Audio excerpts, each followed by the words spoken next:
Fiscal strength. Thank you for being here. We always get asked about our name, Patriotic Millionaires, so let me clear it up. First of all, as millionaires, as individuals, we earn $1 million a year. And that puts us, as individuals, in the 1% of taxpayers in the United States. Our group represents about 200 patriotic millionaires. And we're patriotic millionaires because, just to quote one of our members, we care as much about our country as we do about our money. And in that regard, we are here to participate in this process of lobbying for some specific actions that Garrett will talk about in a minute. If you're like us, and millions of Americans striving for the American dream, we strongly believe that we've been able to achieve our circumstance in life because of the vibrancy and the American system we live under. Right now in the United States, we're in danger of losing some of what has been valuable to us. We have the fastest growing rate of inequality in the entire developed world. Earnings gap between rich and poor is the widest it's been in 4 decades. Yet rich Americans like us often pay a much lower tax rate than a single mother with 2 kids. We're running the risk of losing the opportunity to achieve the American dream the way we have. So we believe strongly that as those who have benefited most from the system, we should pay our fair share, and our goal is to continue the kind of system that we've benefited from in our own personal lives. So I'm going to turn it over to Garrett Gruen, who is part of our organization, to talk about some of the specifics we're here in Washington to try to accomplish. Good afternoon. I'm Garrett Gruner. I'm a venture capitalist and an entrepreneur.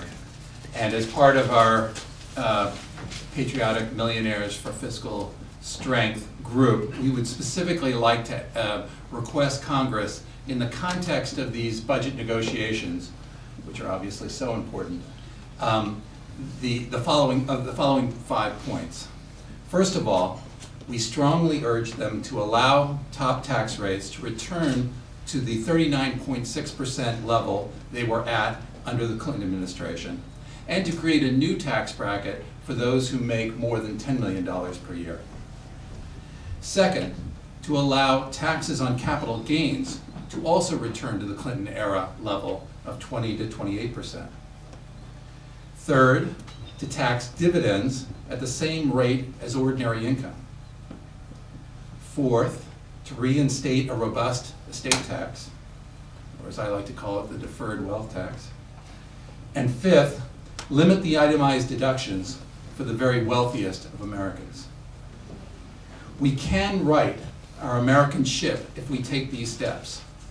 We can put our country on the right track by asking the wealthiest among us to do a bit more. And we can do so without hurting the people who need help. And in so doing, we can grow the American economy and restore our place in the world. And with that, we would love to take any questions that you might have. You go, girl. Jamie Weinstein from the Daily Caller. What do you think makes you more patriotic than your other fellow millionaires? Was it your upbringing? Maybe just go around and say why you think you've become more patriotic than the other millionaires. TJ, why don't we start with you? You know, I have an interesting story. I came to this country illegally as a child. My parents brought me here. And we did become, obviously, legal residents, and I became a U.S. citizen. And I was able to, through a lot of assistance, go to a public university, get a good education, start businesses. And I'm on my 4th business. I've sold the first 3. I've had the good fortune of seeing what this country can do. If people have an opportunity in this country, they can do amazing things. I don't know that I'm more patriotic than anyone else, but I know that I am very patriotic, and I believe that a lot of people in our in our group, whether they're here with us today or they're not here with us today, believe the same things we believe. They want opportunity for people who are coming up in the world. And ultimately, the American dream is about that opportunity.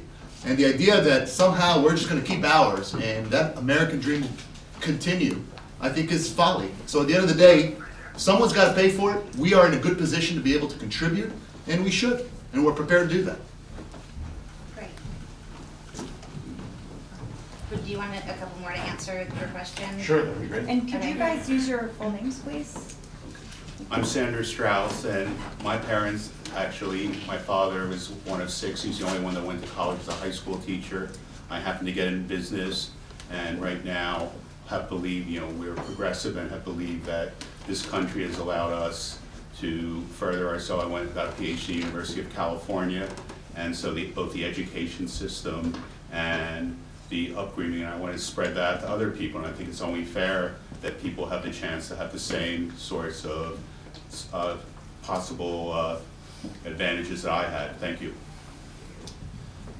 My name is Steve Silverstein. My parents also did not go to university because of people who came before us who provided 4 universities. I was able to go to university and start a business and become wealthy, and it's my turn to help the next generation. I can afford to do it, and I'm happy to do it, and I think we'll have a better country if we all step up and do our fair share, and I'm willing to do that.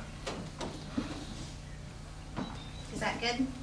Well, as many as want to talk, I mean, it's up to you. Just one point. You asked, why are we, so to speak, more patriotic than other millionaires? I'm not sure that's true. This actually polls very well among the upper 1%. The Republican Party has a problem with this, but I'm not so sure that the majority of people who would be affected by it disagree. But the nature of the name of the group would imply that those who do not agree with it would not be as patriotic, or not? No, I don't think that's correct at all. I think, what we're saying, we're making an affirmative statement that we believe this is the right thing to do. I'm not sure we're patriotic, but we believe in America. My name is Art Lipson. Again, my parents did not go to college, and the way I've always looked at it is America's provided me the opportunity to be successful. If there were barriers in my way where I couldn't afford to go to school, I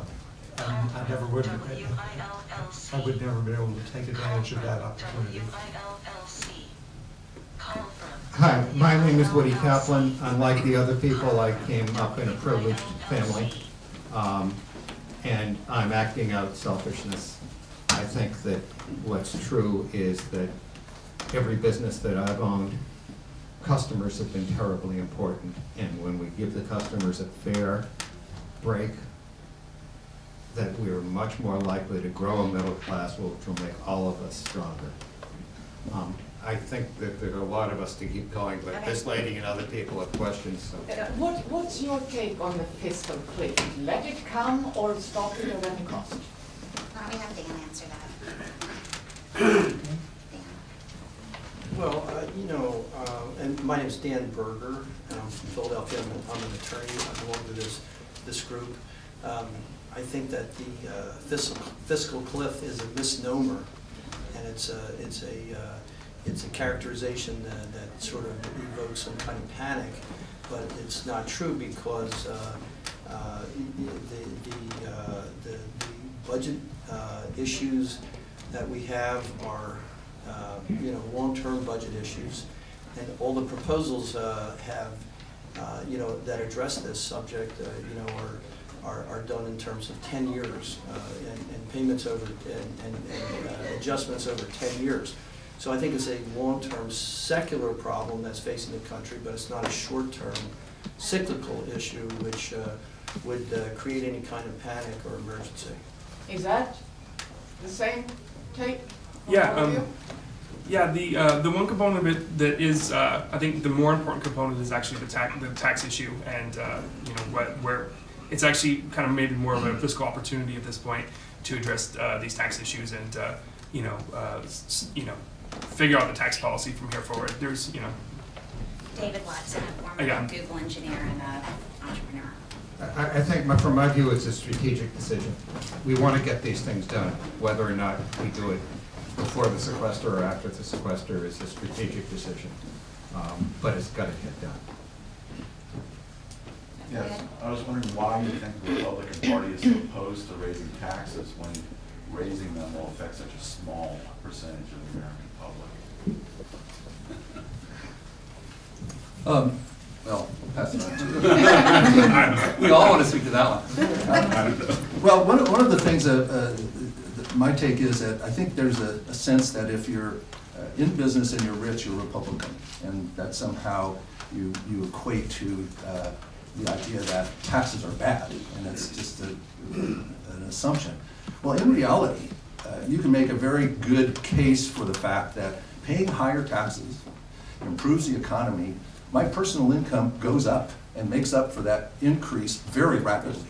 So it's really about the economy. Can we improve the economy by adjusting our tax code in a way that's more fair, more typical of years in which we've had economic growth and success?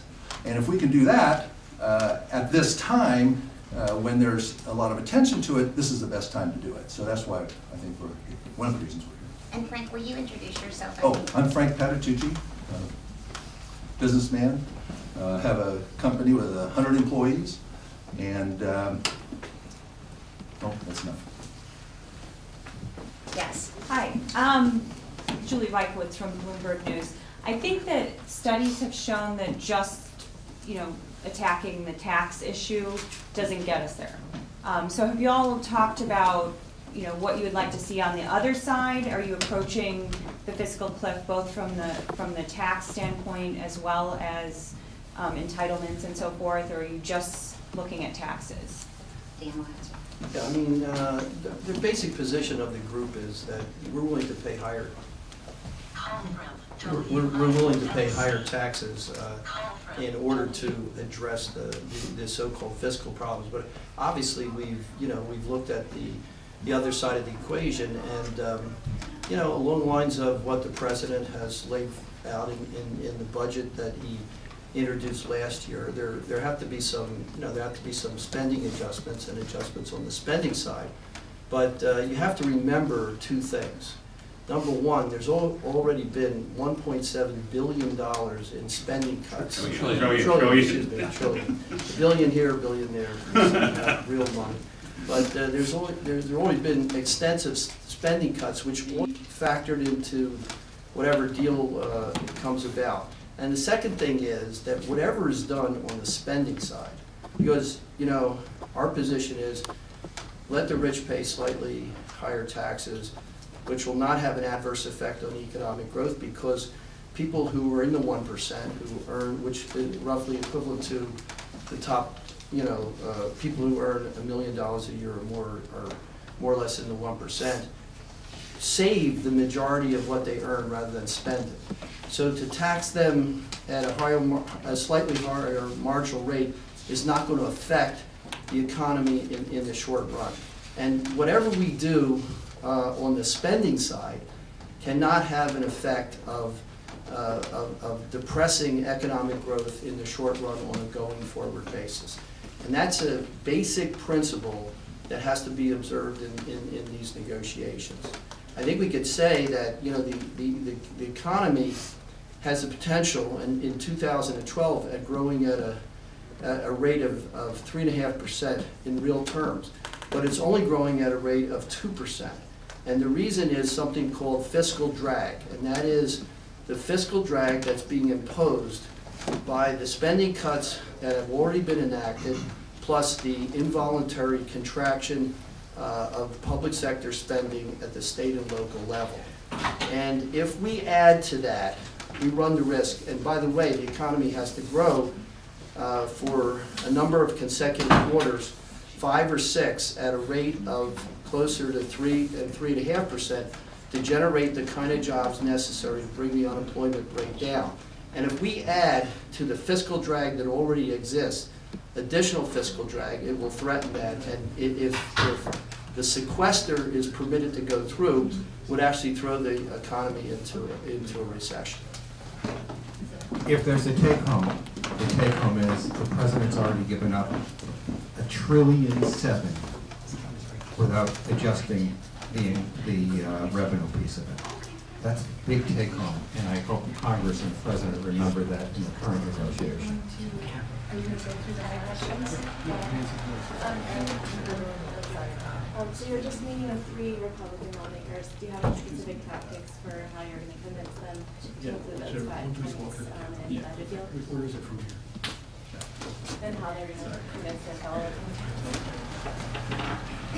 You know, at the end of the day, there's an assumption that everyone here is necessarily of one political persuasion or another. I don't think it's about that. I think it's about being American first, putting our country ahead of our party. The question about spending, I think, is a critical question. I think spending is very, spending, it's a big word. It needs to be broken down into its components. At the end of the day, a public school that has to give up a teacher it's much harder for them to make up that lost revenue than maybe the Pentagon with one less team. Now, I'm not advocating for abdicating our defense responsibilities. I'm just saying we have to make some decisions. And my hope would be that us representing the 1%, meeting with those senators and members of Congress from both parties, that the message we're sending is people who are fortunate in this country, such as ourselves, are prepared to do more for our country. We're prepared to step up and help our country overcome its challenges. Now it's up to them to be patriotic as well. And they may have signed some things for Grover Norquist that perhaps they regret now. It's time to put country ahead of party, and it's time to get this resolved. And the message we're going to send to them is we are prepared to stand with them as they try to resolve these challenges. And your name? My name is TJ Zlotnitsky. I'm the chairman and CEO of iControl Systems. And just to be clear, the group includes Republicans, Democrats, and Independents. And so maybe we'd like to hear from David Watson, who is definitively an independent but was compelled 2 years ago to join this charge when he saw what was happening to the country and was presented the opportunity to sign a letter asking for his taxes to go up. David? Yeah, I mean, I guess to answer the same question a little bit, I feel a lot the same. The political nuts and bolts of how, when this happens, if it's after the sequestration, if it's, like, who convinces who, all that, like, I'm not really that concerned about that so much as what happens. The most important thing, I think, is that, I know it's always framed as defense spending versus social services. I think from our point of view, it's important that whatever's done is done in a way that doesn't deepen or expand poverty and make things harder on that end, because the truth of it is, for all of us, having our taxes go up a couple percent, like, we won't really notice. Like, it doesn't take food off of our table. Taking away social services and on the other side actually affects real people every day. And I think so. The nature of how things get done is, I think, more important to us than who and how. I'd like to address the question because the assumption is that Republicans are the bad guys in this perspective. And I think that that may be true of a party philosophy or platform, but not of individuals. And if they, like I, am totally self-centered and want our country to have a stronger middle class and a more successful economy and growth, then they're both persuadable and not the enemy. And I'm about to commit an unnatural act. I'm going to say something that's very private, and it's sacred in our country. My voting record. I voted for President Obama the first time he ran. I did not vote for him the second time. I voted for Gary Johnson. Maybe I'll vote for a Republican the next time. You don't know. So they've got to persuade me too. So why do you think they will have an easier time to work together now? I don't know. I'm full of hope. And let's just say the Patriotic Millionaires are committed to changing the political dynamic around the negotiations. I think all of our members feel very strongly that going out and talking to the constituents of Congress people who are standing in the way of progress, senators who are standing in the way of progress is an integral part of the strategy that we need to execute in order for their goal to be realized so that our country can be funded to the level it needs to be funded. So they'll be spending the next 2 months or longer doing that. Garrett, if you want to speak a little bit more to that. Yeah, I'd like to speak a little bit more to the question. You know, the Republicans have a theory of economic development that reductions in marginal tax rates lead to economic growth. And frankly, you know, what our job one at the moment is creating jobs. And if I thought they were right about that, I would be on their side of this negotiation. But my own experience, I'm a venture capitalist, my own experience is that the sorts of investments that they're talking about, in fact, have nothing to do with marginal tax rates. I've made, you know, literally 30 different venture decisions myself for new companies, and my venture firm has made hundreds. Not once, literally not once, has marginal tax rates been a factor in those decisions at all. And so as we're looking forward for this economy to try to decide how are we going to create jobs, their theory is that by reducing my tax rates, I will do more to create jobs. And it just isn't true. One more point on top of that. Say your name again. Garrett Gruner. On top of that, Moody's has actually done a study that concluded that raising the tax rates back to the pre-Bush era on folks in our tax bracket would actually only decrease economic growth by 0.003%. That's a rounding error. Okay, it will do hardly anything to affect economic growth, because at the end of the day, I don't make a decision when it's time for my company to hire someone based on my personal tax rate.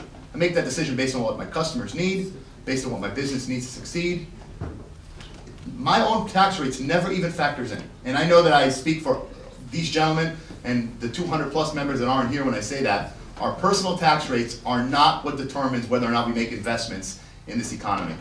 What determines that is whether there's an economic opportunity, whether we see a business, a prospect to develop a new business concept, take it to the next level. Most of us are entrepreneurs. So our own personal tax rates, at the end of the day, to the point that Dan made and David, we're not going to feel it. The question is, who is in this country feeling the pain when cuts have to be made? And I think the people that are feeling the pain today, or the people that will feel the pain if we don't sacrifice and if we don't compromise, are those that can least afford it. Go ahead. Holly Mosher, independent journalist. I would like to ask the women on the panel about how they feel as a woman, especially when the herd economy affects women and children the most. Barbara, or Faye, great.